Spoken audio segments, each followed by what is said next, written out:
Small town boredom getting you down?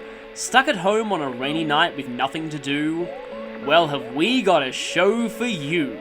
Join us on the Midnight Channel, where we really get inside the heads of your favourite local celebrities and lay bare everything they don't want you to see. All broadcasted live for your viewing pleasure. Action, romance, drama, controversy. It's reality TV like you've never seen before. And there's only one place to find it, right here on the Midnight Channel.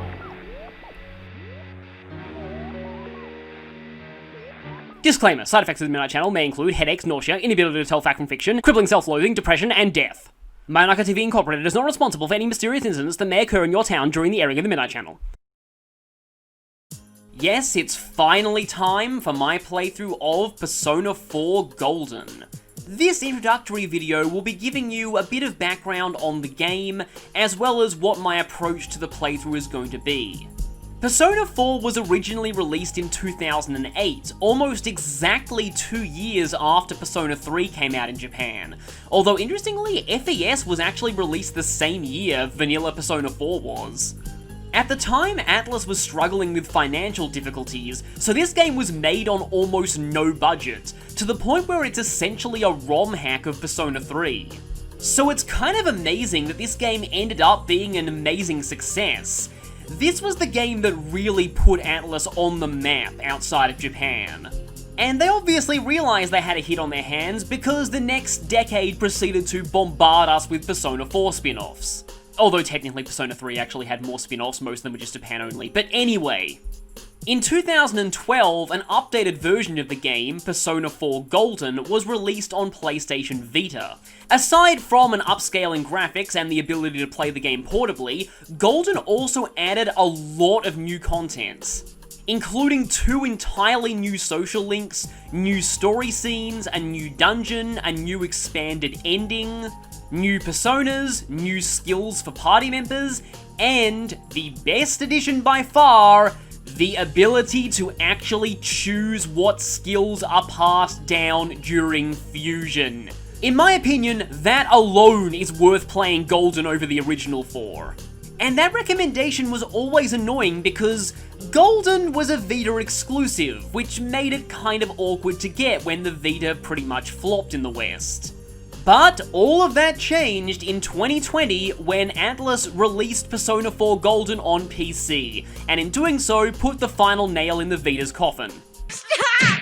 Stop! He's already dead! But despite this, I'm still going to be playing the Vita version, and that's mostly because I spent 300 Australian dollars on a PlayStation TV and an HDMI splitter just so I could record that version. Earlier this year I actually was thinking, you know, it would be funny if by the time I did this series, Persona 4 got another port, and yeah. But also, an early release of a Steam game is inevitably going to have glitches, so I'd rather wait to play the PC version until most of those are caught and ironed out. Persona 4 as a game is in a very interesting place right now. Like I said, it was the game that pretty much launched the series in the West, and became explosively popular, and like anything that becomes explosively popular, gained both a rabid fandom and a rabid hatedom. And then Persona 5 came along and proceeded to be even more explosively popular with mainstream audiences, and now P4 is kind of forgotten. So I originally thought now would be the perfect time to take a more objective look on it now that the hype has died down, and then it got ported again. But my aim is still the same. I'm hoping to show this game in a bit of a different light than it's normally been seen in. While its story is not my favourite in the series by a long shot, I've more recently come to really appreciate the psychological themes in the game, and how it develops its cast of characters. Also, most of the quality of life features that made Persona 5 such a huge success originated in Persona 4. And that's something else I want to draw attention to. The first thing you should know about Persona 4 is its story is a murder mystery, and it's one that's been out for over 10 years now.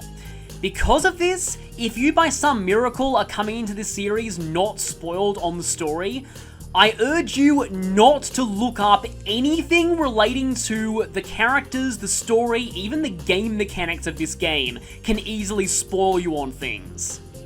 So be very, very careful when Googling or looking at any forums. So, just like my Persona 3 playthrough, I will be going for maxing out every social link in the game in a single playthrough, non-New Game Plus, i.e. a max social links run. Or Legend of Inaba run if you're going by achievement or trophy names. If you're not familiar with the Persona games from 3 on, they're hybrid RPG dungeon crawlers and social simulators. By daytime, the protagonist attends school, does daily activities, socializes with friends, and in the evenings, you go to a mysterious world and fight monsters born of the human psyche. Yeah, it's kinda weird, but you'll get used to it. The social links are events attached to both the main party and various NPCs, where you can have a total of 10 unique conversations with each of them, and each one of them ranks up your bond until it hits rank 10. Higher ranks give better benefits in battle, but they also reveal more about the characters. Maxing out all of them in a single playthrough is difficult, and it requires a lot of careful planning of your daily schedule. But the good news is Persona 4 greatly streamlined the process compared to Persona 3, and as a result, a max social links run is much less of a headache in this game. Persona 3 was not designed with max social linking in mind at all. This game was, and it really shows. The biggest change is that social links can no longer reverse through neglect or jealousy, only via dialogue choices, and even then, only the Moon and Fortune social links have those dialogue choices. They've also streamlined the number of points required to rank up in most cases, and introduced platonic versus romantic route splits for the romance social links, so unlike P3, you are not forced to cheat on everyone if you want to do a max social links run. You're free to romance as many or as few characters as you want, and it has no impact whatsoever on a max social links run. So while Persona 3 basically demanded you use a strict day-by-day walkthrough in order to max them all out, that's not the case in Persona 4, and if you want to just go and play the game freely and do whatever you want with your day, go ahead. However, just for the sake of convenience and for showing everything as efficiently as possible, I'm still going to be following a walkthrough for this playthrough, and the one I'll be following is a guide written by a user on Game FAQs named Hurricane Haon. This is a bit of a non-standard option. There's another Persona 4 Golden Max Social Links guide that's way more popular, but I much prefer this one, mostly because it doesn't completely neglect kanji. That said, I will be deviating from the guide in one respect, but we'll get to that later. I will be linking this guide in the description, though be warned that the later parts of the guide are not spoiler-free. I wouldn't recommend reading ahead if you're unfamiliar with the game. But like I said, unlike P3, it's not necessary that you follow one. If there's any social link that I do on any day that you don't like, feel free to do something else. Especially if you're playing Golden, which gives you 2 extra months at the end of the year, which are great for making up lost time. This got me thinking though, one resource that would be very helpful to people planning their own schedule is a weekly planner that shows every social link available on each day. I couldn't find anything like this online, so I decided to make a graphic myself. Here are all the social links that are available on each individual day of the week. The ones shown at the bottom are generally nighttime ones, and if a social link is not on this graphic, it's because it's either story-based, or they have a unique schedule that's not restricted to specific days. So, after I said all that, you're probably thinking that a max social link run in Persona 4 is a piece of cake, right? And compared to Persona 3, that is true. But that's not saying that Persona 4 doesn't have its own special brand of challenges. And the main one is the way dungeons work in this game. Unlike P3, you go to dungeons after school, not at night. So that's your chance to hang out with social links or raise stats gone for that day. Not only that, but when you return home after going to the dungeon, you get Morgana'd and are locked out of doing most evening activities. This means that most max social link guides force you to complete every story dungeon in one day, and early game, this is particularly brutal, due to your low pool of items, low amounts of SP, and the early game bosses being by far the hardest in the game. So, as I go through the run, I'll be sharing a few tips for how to do that, as battle and dungeon gameplay is not covered in most max social link walkthroughs. Also, Persona 3 had 3 social stats to work on throughout the game. Persona 4 has 5. And while the deadlines for maxing them out aren't nearly as restrictive as P3's, Persona 4 does have one very annoying mechanic. The game sometimes locks out dialogue choices to you if your social stats are too low, and this is gonna hurt the progression of a few social links early on. Because of that, anytime a guide tells you to focus on increasing a social stat, you should probably listen to it. The next problem is that Persona 4 has a few social links that are on deadlines.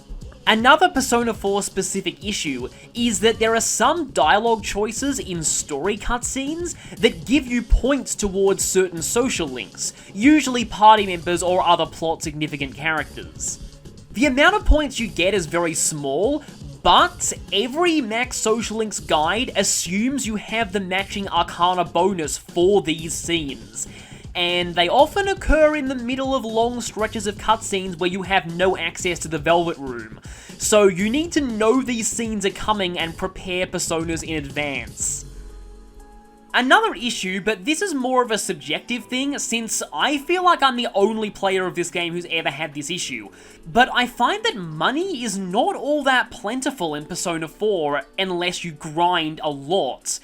In P3, you could find fat stacks of cash in treasure chests randomly. You can never get money in chests in this game, and most chest items sell for very, very low. You only get money out of actual fights, and because of how limited our resources are early in the game, we're not going to be able to fight that much. And what money we do have is going to be funneled almost entirely towards the Compendium and Mega Beef Bowls. It'll make sense in context, trust me.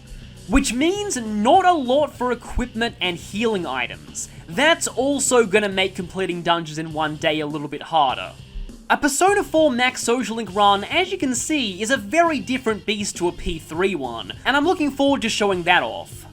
But besides maxing all social links, I want to show off as much as I can in a single playthrough, and that also means this run will be going for most achievements / trophies you can get in one playthrough. For those wondering, the Steam achievements are exactly the same as the Vita version's trophies. I highly doubt I'll be getting Card Collector because that one's kind of ridiculous, but I'll be trying to get all of the others, and there are 2 achievements / trophies that are New Game Plus exclusive anyway. And I just so happen to have already recorded both those trophies in advance. So rest assured you will be seeing Platinum on camera. I'll also be completing every side quest, because weirdly there's no trophy / achievement for that. But hey, I'm a completionist, and they do give you some good items.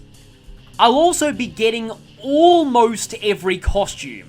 I say almost because there's exactly one costume that I won't be getting because it's exclusive to a romantic route I won't be doing, and that leads me into how I plan to handle the romances. I am actually going to be only romancing one person and doing the platonic routes for everyone else. I'm doing this for several reasons. One, I already did a harem run of Persona 3 with Gary Stu because I was forced to, and I'm not going to do that again.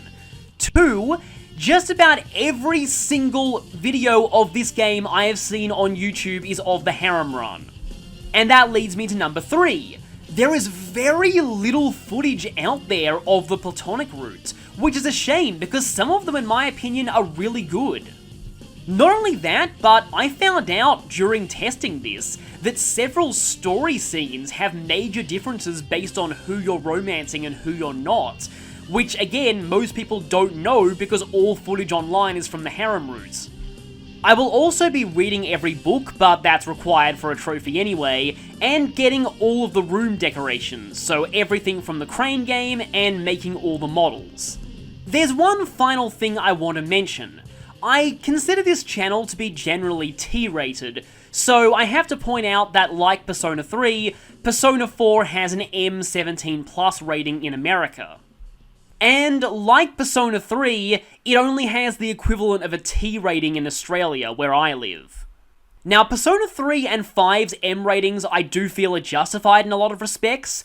I do not agree with Persona 4's M rating. I think it would have been perfectly fine under a T rating, but I'm not the ESRB, so if you do feel uncomfortable with watching a game that is rated M in America, just be warned that that is the game's rating over there, so decide for yourself whether or not you want to watch this series. And that's pretty much all I wanted to say, so... Did you know that if you stare into a turned-off TV on a rainy day at midnight, you'll see the face of your soulmate? No, really, it's true! Just keep your eyes glued to the screen and you'll see everything you ever wanted. And so much more.